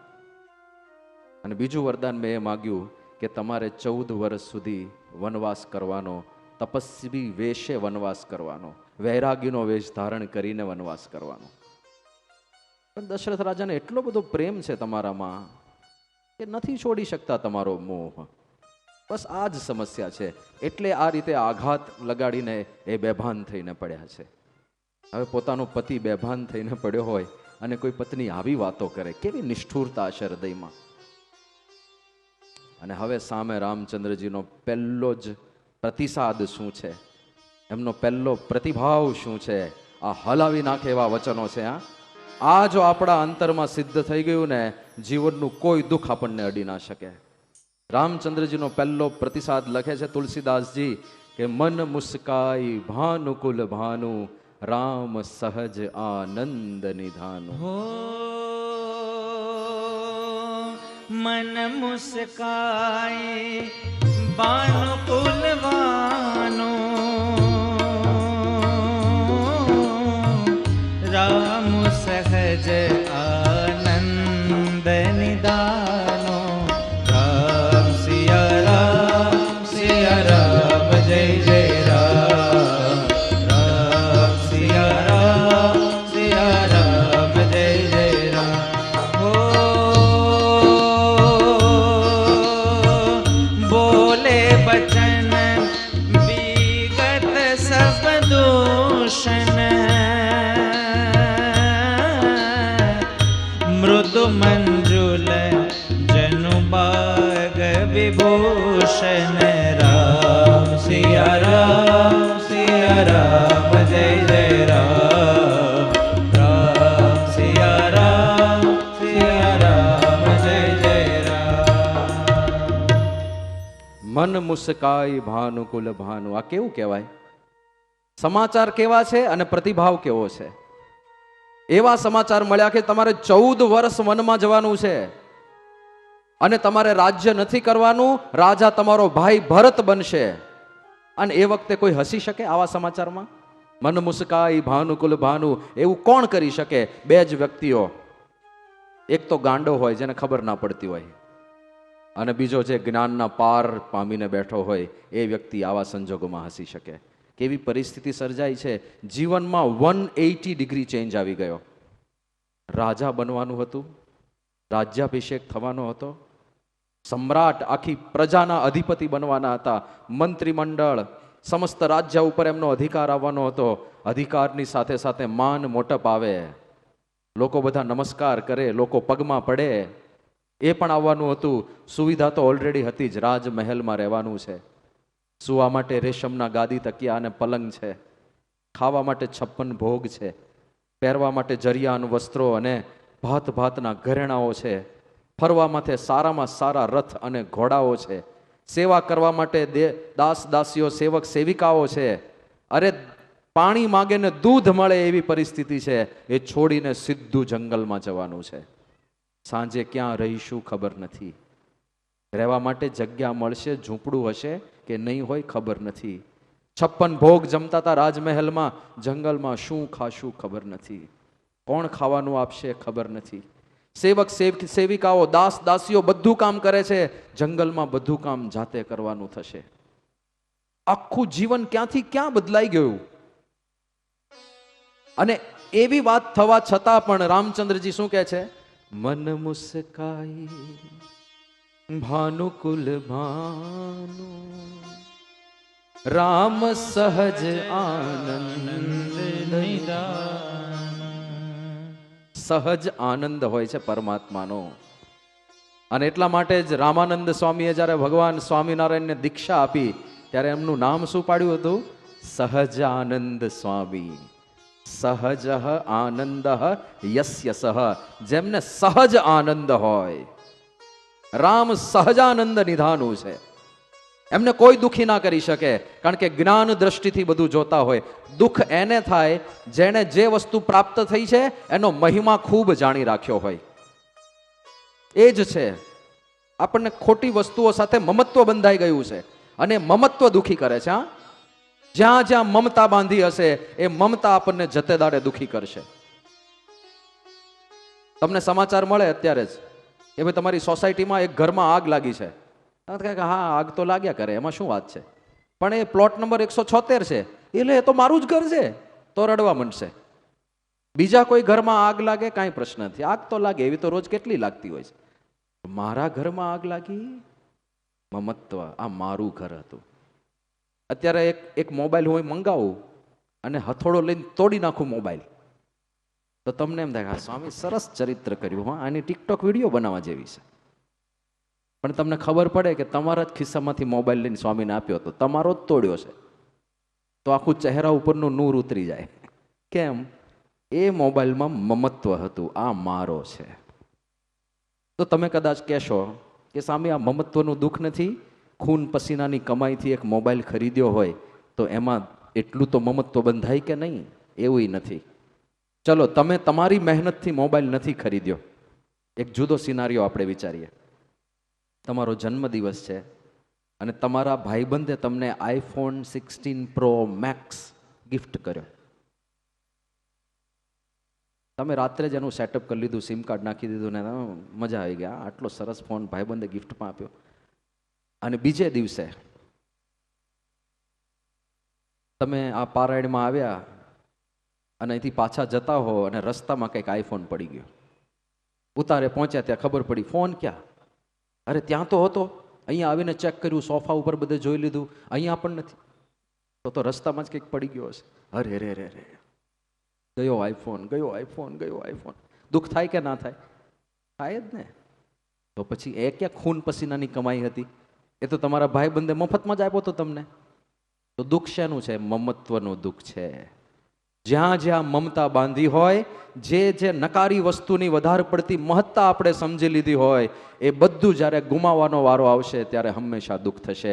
રામચંદ્રજીએ રાજ્યમાં, સત્તામાં, સુવિધા સગવડમાં, દાસ દાસીઓ, સેવક નોકરાણી કે પછી માન સન્માનમાં આટલો પણ માલ માન્યો નથી, એટલે એમને દુઃખ થતું નથી. આપણે બીજી બધી જગ્યાએ બહુ મોટાઈ માની લીધી છે કે કોઈક આપણને સન્માન આપે, આપણે બહુ મોટા. આપણે ત્યાં નોકર ચાકર દાસ દાસીઓ હોય તો આપણે બહુ મોટા. આપણે રાજમહેલમાં રહેતા હોઈએ તો આપણે બહુ મોટા. એ જે છે ને એ વિચારમાંથી, હું એવું નથી કહેતો કે ઘર બંગલાને મકાન છોડીને રસ્તા ઉપર આવી જાઓ. રામચંદ્રજી પણ રહેતા જ હતા ને મહેલમાં, પણ નિર્લેપ ભાવે રહેવાનું છે. એને કરીને મહત્તા માની હશે તો જ્યારે એ છૂટી જશે દેવ યોગે, ક્યારેક કંઈક એવી પરિસ્થિતિ આવે તો સહન નહીં કરી શકાય. કોણ હસી શકે? જેણે માલ ના માન્યો હોય. એક દ્રષ્ટાંત હું તમને આપું. મન મુસ્કાઈ ભાનુકુલ ભાનુ, આવું થઈ શકે? હા, થઈ શકે. દાખલા તરીકે તમે પિકનિક કરવા માટે પરિવાર સાથે ગયા હો, કોઈ બગીચાની અંદર બેઠા છો અને બધા ભેગા થઈને નાસ્તો કરો છો. બાલાજીની વેફર્સ છે, રફલ્સ લેસ છે, બીજા બધા પેકેટ્સ ને ચવાણું બધું કાઢ્યું, નાસ્તો કર્યો, બધાએ ખૂબ આનંદ કર્યો. અને પછી બધું વાઇન્ડ અપ થયું. પણ તમે સ્વચ્છ ભારતના આગ્રહી છો. તમને થયું કે હવે આ બાલાજીના કાગળિયા છે વેફરના, એ કાગળિયા આપણે જ્યાં ત્યાં ફેંકવા નથી. સ્વચ્છ ભારત તો બહાર કંઈક કચરા પેટી મળે ત્યારે એમાં નાખી દઈશું. ત્યાં સુધી આ કાગળિયાનું કરવું શું? એટલે તમે એને ફોલ્ડ કરીને વ્યવસ્થિત કરીને ખિસ્સામાં મૂક્યા છે કે જ્યારે કચરા પેટી મળે ત્યારે એમાં આ કાગળિયા નાખી દઈશું. સરસ એક કોથળીની અંદર બધું તમે ગોઠવીને ખિસ્સામાં નાખ્યું છે. અને તેમાં જેવા તમે બગીચાની બહાર નીકળ્યા અને કોઈ પાકીટ મારે જોયું કે આનું પાકીટ બહુ મોટું લાગે છે, ખિસ્સું ફૂલીને દડા જેવું થયું છે, એટલે ઓછામાં ઓછા 50-60 હજાર તો હશે ખિસ્સામાં. તો એ પાકીટ માર દોડે અને ઝપટીને તમારા ખિસ્સામાં જે કોથળી હતી એ લઈને ભાગે. ત્યારે તમારું રિએક્શન શું હોય? મન મુસ્કાય ભાનુકુલ ભાનુ, લઈ જા લઈ જા લઈ જા. આમે કચરો જ હતો, મારે કચરા પેટીમાં જ નાખવાનો હતો, તું લઈ જા. જો કચરો માન્યો હોય ને, રાજ્યને કચરા સમાન માન્યું હોય, સુખ સુવિધા માન સન્માનને કચરા સમાન માન્યું હોય, તો આવા શબ્દો નીકળે કે મન મુસ્કાય ભાનુકુલ ભાનુ. આપણે અસત પદાર્થોની અંદર ખોટી પ્રીતિ કરીને બેઠા છીએ અને દુઃખ એનું જ થાય છે. અને આ અવતાર પુરુષો, આ ભગવાનના અવતારો અને મહાન સંતો આપણને એ જ શીખવાડે છે કે તમે લૌકિક માન સન્માન પ્રતિષ્ઠા કે સુવિધાની અંદર બંધાઈ ના જાઓ, એમાં માલ મહત્તા નહીં માની બેઠતા. ઉલટાનું એ બધું તો આપણને નુકસાન જ કરે છે. ખબર નથી આપણને. માન સન્માનથી રાજી થવા જેવું નથી. એ ઝેર છે, એક પ્રકારનું ધીમું ઝેર છે. સુખ સુવિધા આપણા શરીરને નકામું બનાવે છે. અને એટલા માટે જ તમારી પાસે પૂરતી સુખ સુવિધા હોય તો એ કસરત કરજો. માણસનું શરીર બેસી રહેવા માટે નથી બન્યું. આપણે વધારે પ્રયત્ન એવો કરીએ કે મારે પુરુષાર્થ ના કરવો પડે, મારે પરસેવો ના પાડવો પડે, હું મગજ ચલાવીશ પણ શરીરે કરીને આરામ. તો એ ખોટી વાત છે. શરીર ચાલવું જોઈએ રોજ, એને એક્ટિવ રાખવાનું છે, એને થોડી દોડાદોડી કરાવવાની છે. એના માટે શરીર છે, બેસાડી રાખવા માટે થોડું છે. તો ભગવાને હાથ પગ વગરના જ બનાવ્યો હોત ને, બેસી રહો એક જગ્યાએ આખી જિંદગી. ના ના ના, એવું નથી. પ્રવૃત્ત રહેવાનું છે. પણ આ સમજણથી હંમેશા માણસ સુખી રહે છે કે આખું દુનિયા આખી નાશવંત છે, કશું રહેવાનું નથી. એક દિવસ બધું નાશ પામી જવાનું છે. અને ભગવાન સિવાય બીજી કોઈ વાતમાં માલ નથી. આ લોકની કોઈ વસ્તુ મળી ના મળી એનાથી કોઈ હરખ શોક નથી. આ જ્ઞાનની જે દ્રષ્ટિ છે ને, સત્પુરુષોની દ્રષ્ટિ જુદી હોય. એ દ્રષ્ટિ જો ખીલી જાય તો આવી સ્થિરતા રહે. રામચંદ્રજીના મુખારવિંદની કેવી શોભા હતી એનું વર્ણન કરે છે વાલ્મીકી રામાયણમાં કે નવનમ ગંતુ કામસ્ય ત્યજતશ્ચ વસુંધરામ સર્વલોકાદિકસ્યેવ લક્ષ્યતે ચિત્ત વિક્રિયા લક્ષ્યતે ચિત્ત વિક્રિયા. તમે બે ફોટા પાડો. એક ફોટો ત્યારે પાડવાનો જ્યારે રામચંદ્રજીને એવા સમાચાર મળ્યા કે તમે રાજા બનવાનો છો, આવતીકાલે તમારો રાજ્યાભિષેક છે, અને એ સમાચાર પ્રાપ્ત થયા પછી રામચંદ્રજીનો ફોટો પાડી લેવાનો. અને બીજો ફોટો ક્યારે પાડવાનો? જ્યારે કઈ એમને સમાચાર આપે છે કે તમારે 14 વર્ષ સુધી વનમાં જવાનું છે અને રાજા મારો દીકરો ભરત બનશે, અને એ વખતે રામચંદ્રજીનો ફોટો પાડી લેવાનો. અને આ શ્લોકમાં વાલ્મીકીજી લખે છે એ બે ફોટાને તમે બાજુમાં રાખો તો બેઉ એક સરખા દેખાશે. રામચંદ્રજીના મુખારવિંદની એક રેખા ફરી નથી આ સમાચાર સાંભળીને. એવી જ પ્રસન્નતા એમના ચહેરા ઉપર છે. ક્યારે આવી શકે? જ્ઞાન દ્રષ્ટિ, આત્મજ્ઞાન, પરમાત્મ જ્ઞાન. આપણે આ શરીર અને શરીર સંબંધી વસ્તુઓને વધારે પડતી સાચી માની લીધી છે. વસ્તુગત્ય જ્ઞાન આપણું શું છે? આપણું મૂળ સ્વરૂપ આત્મા છે. આપણે જે કાંઈ આપણો પરિચય આપીએ છીએ એ પરિચય આ શરીરના પરિચય છે. મારું નામ મગનભાઈ, આ મારો બંગલો, આ મારા બધા પરિવારજનો, મારી આ નોકરી, હું આટલું ભણ્યો, મારી આ ડિગ્રી, એ બધું શું છે? આ શરીરનો જ પરિચય છે. પણ આપણે શરીર નથી, આપણે તો આત્મા છીએ. આપણે જોયું આત્માના પુનર્જન્મ થતા રહે છે, જેમ કપડાં બદલાય છે એમ શરીરો બદલાય છે. તો આપણે તો શરીરથી જુદા છીએ. આપણું મૂળ સ્વરૂપ એ આત્મા છે. તો શરીર સંબંધી જેટલું છે એ બધું સ્વપ્નવત છે. 50, 60, 70, 80 વર્ષનો ખેલ છે ખાલી. પણ એને જેટલું સાચું માની લઈશું, જેટલું સાચું માની લઈશું એટલું દુઃખ થશે. આત્મનિષ્ઠાથી રહીશું, આત્મજ્ઞાનથી રહીશું, આપણી જાતને આત્મા માનીએ, અંતરથી ખરેખર આત્મા માનીએ કે હું આત્મા છું, આ શરીરમાં મહેમાન બનીને આવ્યો છું, 70, 80 વર્ષ માટે મહેમાન છું આ શરીરમાં. તો ભાડાના મકાનમાં ક્યારે મોહ થાય? ક્યારે ના થાય? ભાડાના મકાનમાં તમે તમારા ખર્ચે રંગ રોગાન કરાવો? ના, એ તો મકાન માલિક કરાવે, અમે શું કામ કરાવીએ? એમાં શરીર ભાડાનું મકાન છે. બધા કવિઓ લખી ગયા છે ને કે જીવ શાને ફરે છે ગુમાનમાં, તારે રેવું ભાડાના મકાનમાં. હો જીવ શાને ફરે છે ગુમાનમાં, તારે રેવું ભાડાના મકાનમાં.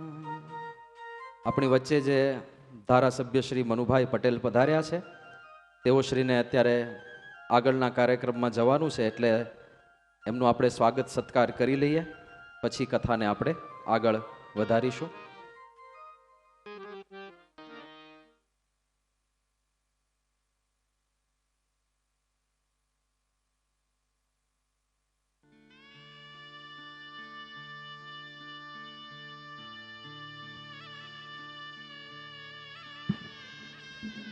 સુરતના એમએલએ અને આપણા લોક લાડીલા મનુભાઈ, બધા તાળીઓથી વધાવીશું આપણે એમને. શ્રી સ્વામિનારાયણ ભગવાનની જય.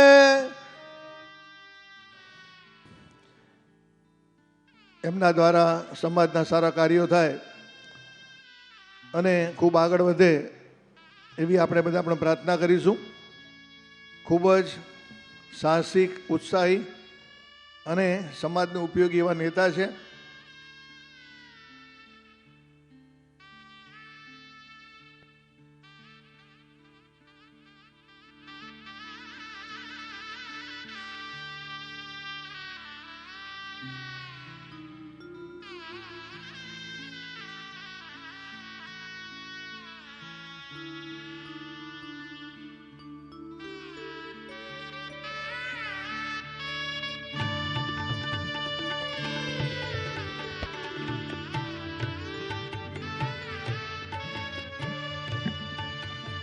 પરમ ભગવદીય ધીરેશભાઈ વિનંતી કરે કે એમનો મનુભાઈનું પુષ્પમાળાથી સ્વાગત કરે.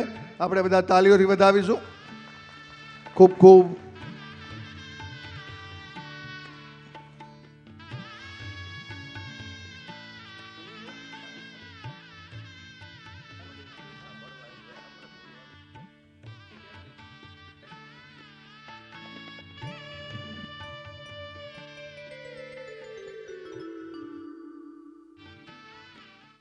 આપણે વાત કરતા હતા આત્મજ્ઞાનની.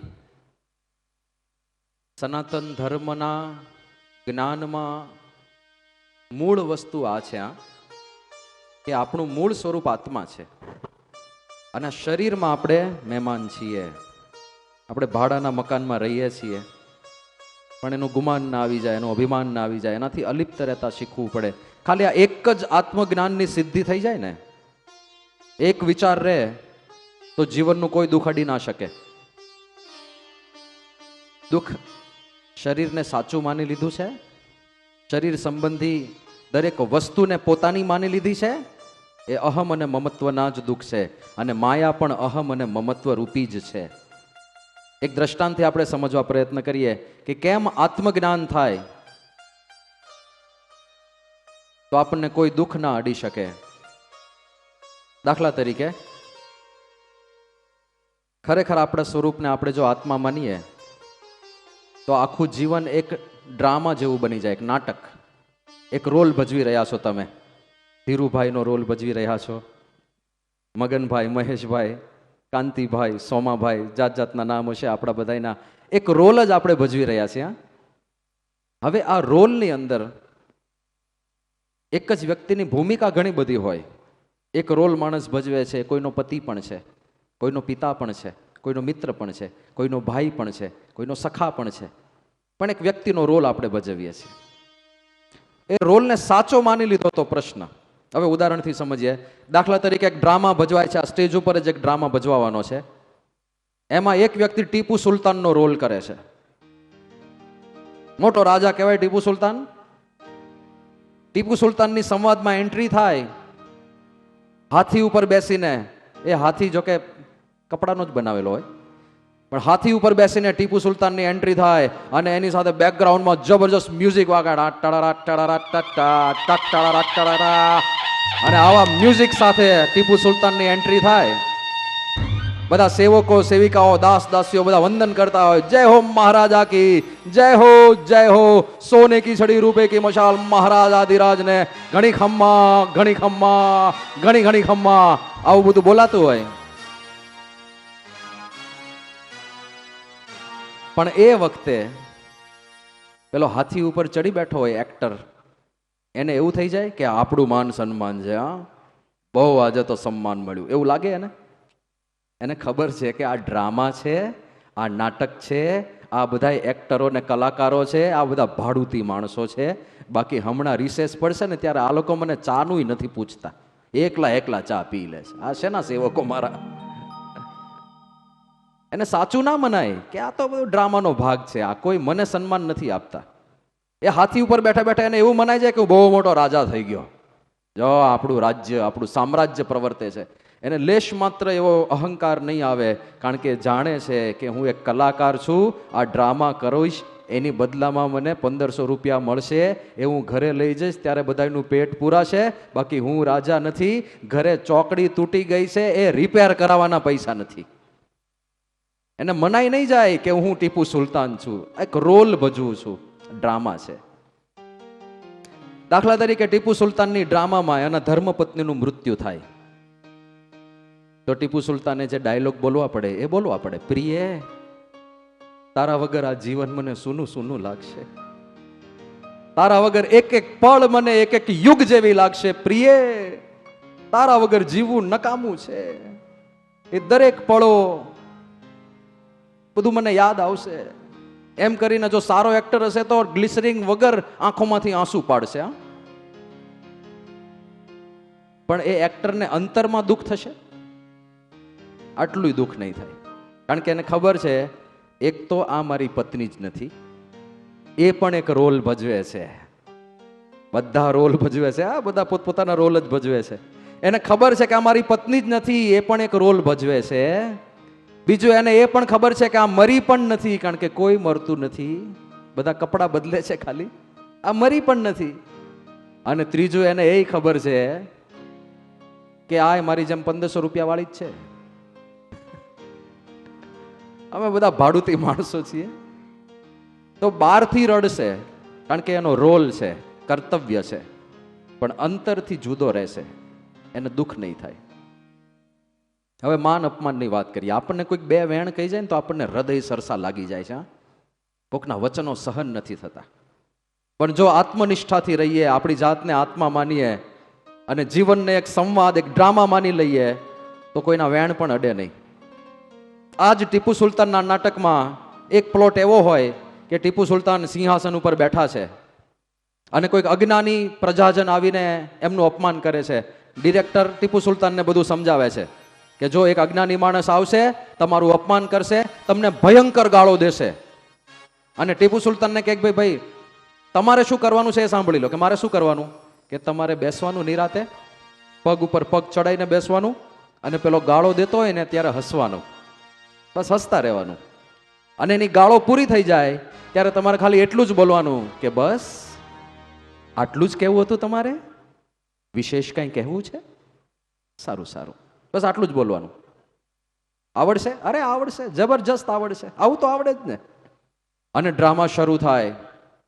ટીપુ સુલતાન સિંહાસન ઉપર બેઠા છે અને પેલો અજ્ઞાની પ્રજાજન આવ્યો અને ટીપુ સુલતાનની સામે ભયંકર ગાળો બોલે છે. ભયંકર, આપણી સુરતી ગાળો વખણાય છે ને, બધી સુરતી ગાળો. સુરતી ગાળોમાં ટોન સરખો ના હોય. કાઠિયાવાડનું વજન આવ્યું છે એમાં પાછું. કાઠિયાવાડી ગાળ, ગાળ તો એની જ હોય, પણ જ્યારે કાઠિયાવાડી ભાષામાં આવે ને ત્યારે વજનદાર બની જાય. એવી ભયંકર ભાષામાં જાત જાતનું અપમાન કરે છે. ટીપુ સુલતાન શું કરે છે? બેઠા છે, હસ્યા કરે છે. અને એની ગાળો જ્યારે પૂરી થાય ત્યારે એને એટલું જ બોલવાનું છે, બસ આટલું જ કહેવું હતું તમારે, વિશેષ કઈ નથી કહેવું? સારું સારું સારું, વાંધો નહીં, જા પધારો. તો જ્યારે પેલો ગાળો દેતો હોય ત્યારે ટીપુ સુલતાનને એવું લાગે કે આજે મને બહુ ગાળો આપી લાગે. એને ખબર છે આ ડ્રામા છે. એ એના ડાયલોગ બોલે છે, મારે મારા ડાયલોગ બોલવાના છે. એને મને સાચે સાચ ગાળો નથી આપી, તો ડ્રામા છે, નાટક છે, સંવાદ છે.